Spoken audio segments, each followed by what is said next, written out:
Hello everyone, I am called MANZU Gerald Simon KENYI, a South Sudanese master's student under the Japanese government's mixed scholarship at the University of Electrocommunications, Tokyo, Japan, under Professor Kayoko Yamamoto's Socio-Informatics Lab. It is an honor and indeed a privilege to be speaking to 90 female second grade students of Ohio Gakuen Girls Junior and High School, Setagaya, Tokyo. Indeed, I am very grateful and privileged to have had this opportunity. For having made this happen, I would like to convey my gratitude and heartfelt thanks to Yoshida Sensei of Ohio Gakuen Girls Junior and High School and my professor, Dr. Kayoko Yamamoto, for choosing and giving me this rare opportunity to share information and discuss about South Sudan with such an amazing number of enthusiastic and global-minded students of Ohio Gakuen Girls Junior and High School. For the students and I, we have been waiting for weeks and months to have this discussion. And I hope that this will enlighten and enrich your knowledge about South Sudan. And once again, welcome on board and thank you for subscribing your precious time for this discussion about South Sudan. In this discussion, I would briefly talk about the history of the two Sudans, that is Sudan and South Sudan. Then I will elaborate more on South Sudan, on the geography of South Sudan, then the water resources, and the annual floods that normally affect South Sudan, and then the sustainable development goals central to climate change and remote sensing, weather and social media data, imperative to mitigating the risks associated with natural disasters like floods in not only South Sudan, but also the Nile Basin countries. And then you will have an opportunity to ask me questions and I will answer them immediately. There are about 7.8 billion people in the world living across 7 continents and 195 countries. It is indeed important to know and be part of this global community. Sudan got independence from Britain in 1956, becoming the largest country in the African continent. With very distinct cultures, ethnicities, people, and religion, the Sudan boasted of being a much diversified country. But even before the country could become independent, the southern part of Sudan had demanded equal representation and an end to marginalization, which fell to deaf ears, hence the 1955 mutiny in Torit, a southern Sudanese district. This led to the first Sudanese civil war, also called the Anyanya, that lasted until 1972 with the signing of the Addis Ababa Agreement. Although the South was granted autonomy, continued violations of the Addis Ababa Agreement and continued marginalization of mostly southern Sudan and other regions in the Sudan led to the Second Sudanese Civil War that lasted from 1982 until 2005, becoming Africa's longest civil war. The Comprehensive Peace Agreement was signed in Kenya in 2005 and brought Africa's longest civil war to an end. It's also called the CPA.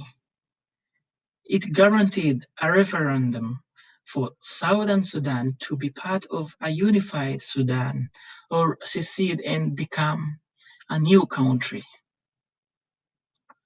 On 9th January 2011, people in Southern Sudan unanimously voted to separate from the Sudan. And on the 9th of July 2011, South Sudan became an independent country, becoming Africa's 54th country and the world's newest and 195th member state. This is the brief history of the world's newest country, the Republic of South Sudan. With a population of about 11 million people, South Sudan extends over an area of about 640,000 square kilometers, representing approximately 27% of the total area of the Sudan before separation. Located north of the equator, South Sudan geographically expands on the clay plains that extend southward with the gradual uphill slopes to the mountains on the Sudan frontier with Ethiopia, Kenya, and Uganda, from the borders with the Democratic Republic of Congo in the southwest and the Central African Republic in the west, passing through lowlands of the White Nile Valley and the Sud wetland to the Ethiopian highlands in the east.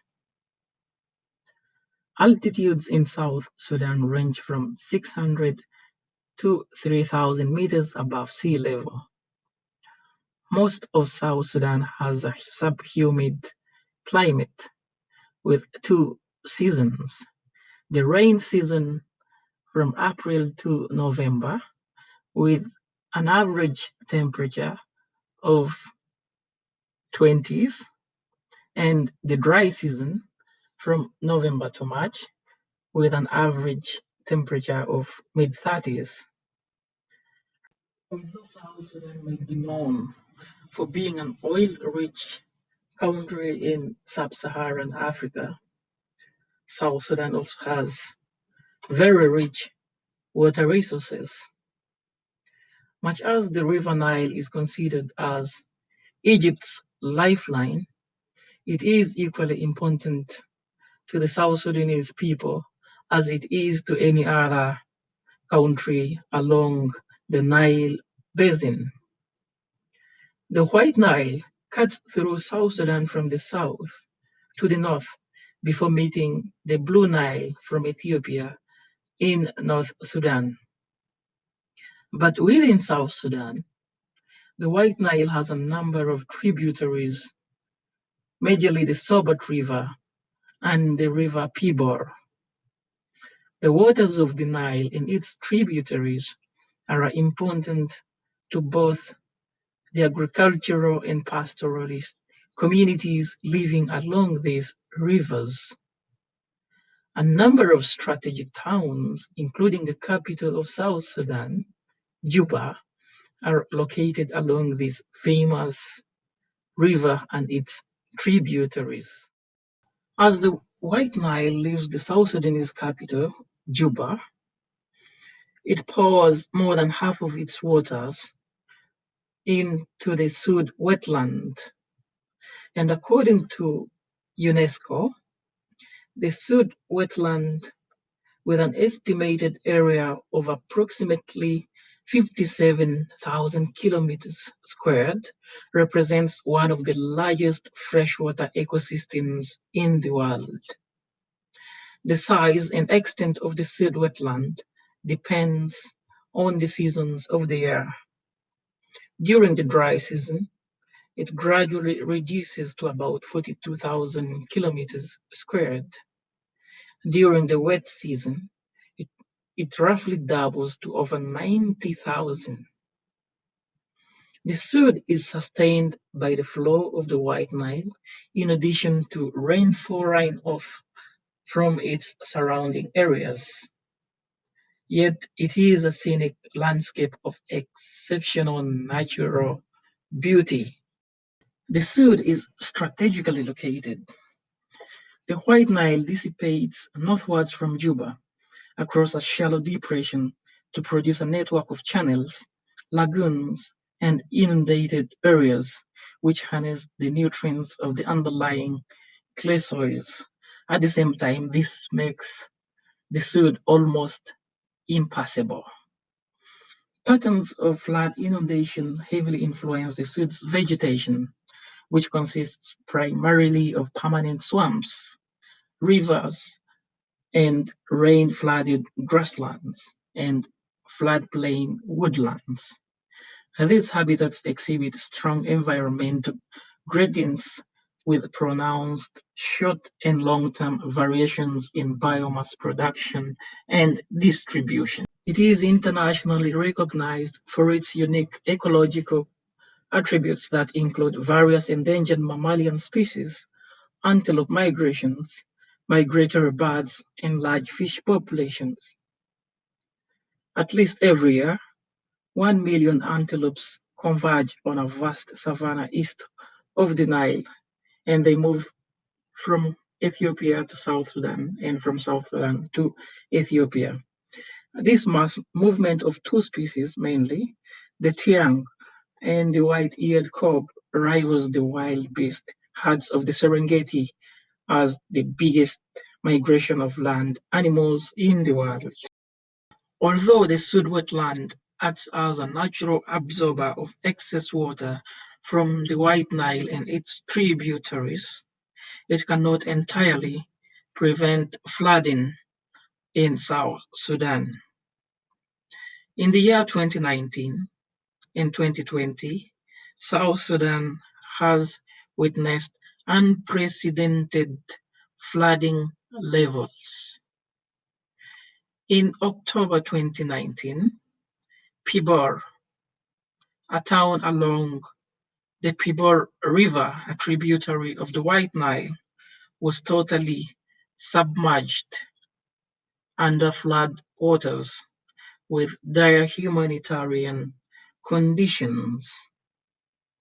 Schools, hospitals, and homes were all submerged. Again in 2020, October, Bor, a town located along the White Nile River, was flooded and parts of the town were submerged under flood waters. Even up to early February 2021, parts of the town are still under flood waters. It is important to note that flooding does not only occur in South Sudan, but also in several other countries that share the Nile.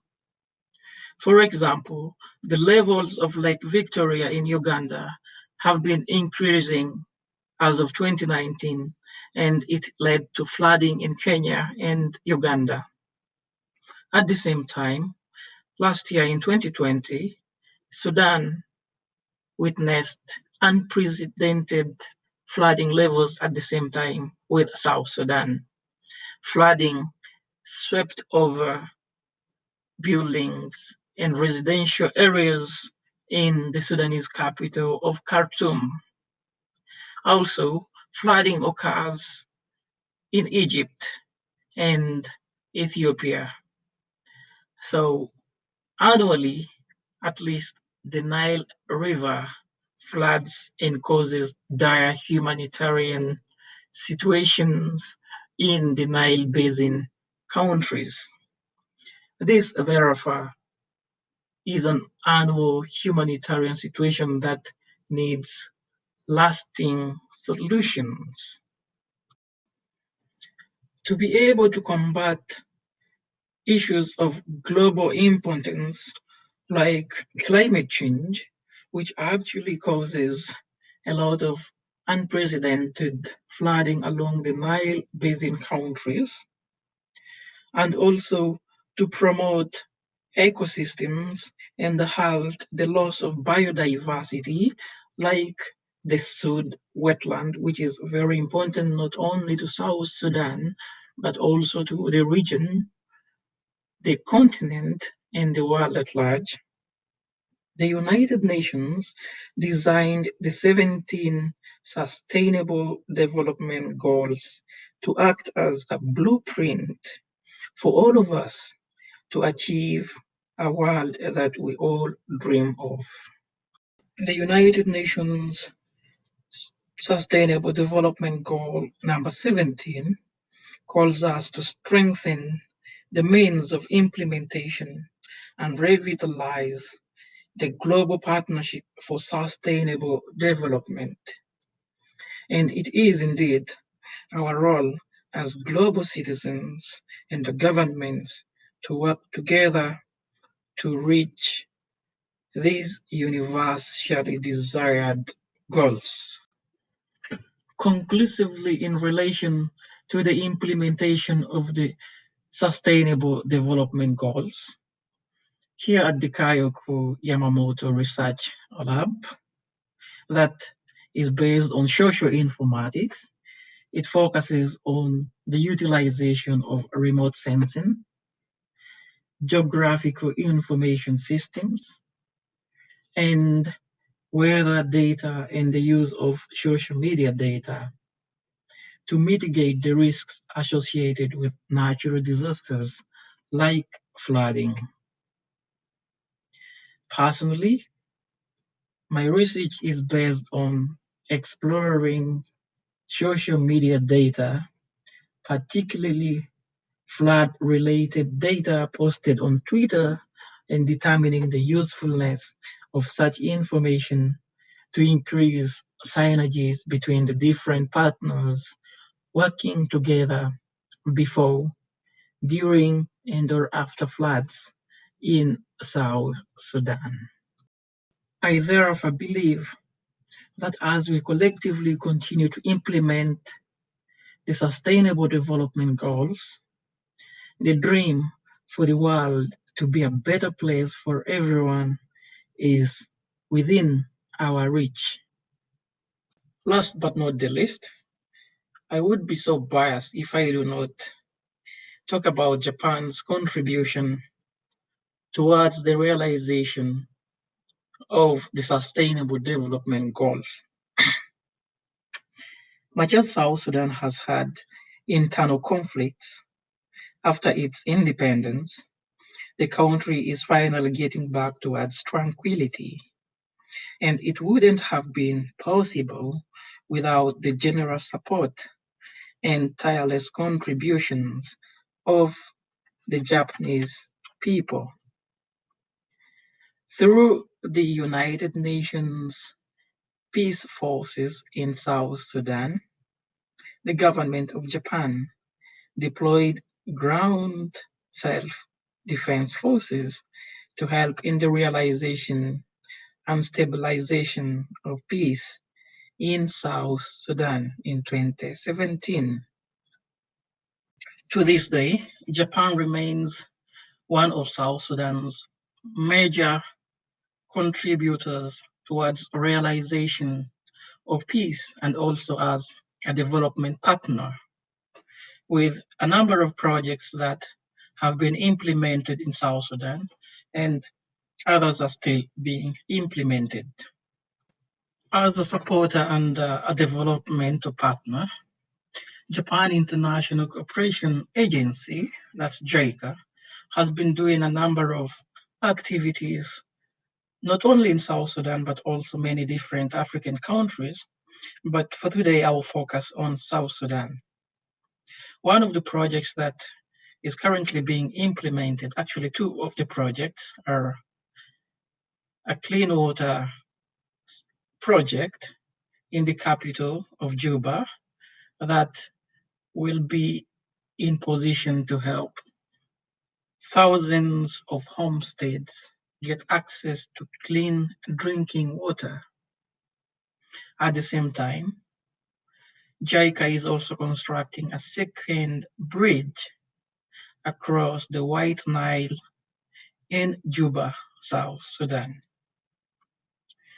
These and many other projects make Japan one of the biggest contributors towards the stability and developmental projects in South Sudan. JICA also supports the South Sudanese athletes to the Tokyo 2020 Olympics, and they are being hosted in Maebashi even before the Olympics. They came here in 2019, in November 2019, and they have been training and getting all the support that they need here in Japan. And it is through the generosity of the people of Maebashi and JICA.